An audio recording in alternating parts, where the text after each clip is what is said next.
This week, Mark Rosekind, board member of the National Transportation Safety Board, spoke at Internal Medicine and Psychiatry Grand Rounds about fatigue. Well, the problem is we live in a 24/7 society, and humans weren't designed to basically work all day and all night. According to Mr. Rosekind, our biggest problem with fighting sleep deprivation is the cultural perception. Lose a little sleep, it's actually a badge of courage in our society, right? Stay up, and you know what? You're the macho, right stuff kind of person if you can get through that and still get the job done. This is the high school down the block from me. On one side, here's the final schedule for the upcoming academic year. What were they saying on the other side? Sleep is for slackers.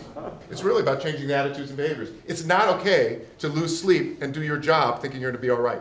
Dr. Rosekind said that workplaces allowing naps have fewer on-the-job accidents and higher work performance, but the stigma of sleeping at work prevents policy change. I bet at this medical center, there's probably a rule that says you can't sleep on the job. So one of the biggest challenges we had at the VA was you see the data, it's good for memory, it's good for safety, etc. Let's do that, and then guess what? There's a policy that says you can't do that.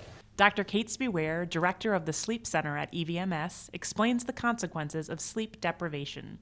You're almost guaranteed to zone out, to fall asleep for 2 seconds, for 5 seconds, and it'll be covered over by your brain. You'll think that you're attentive to what's going on, and you'll never realize that you missed a critical bit of information, or God forbid, while you're driving. To recover from a lack of sleep, Dr. Rosekind recommends up to 45-minute naps in order to avoid entering deep sleep. Usually when people are complaining, I hate naps, I always feel worse, that's because they're sleeping too long.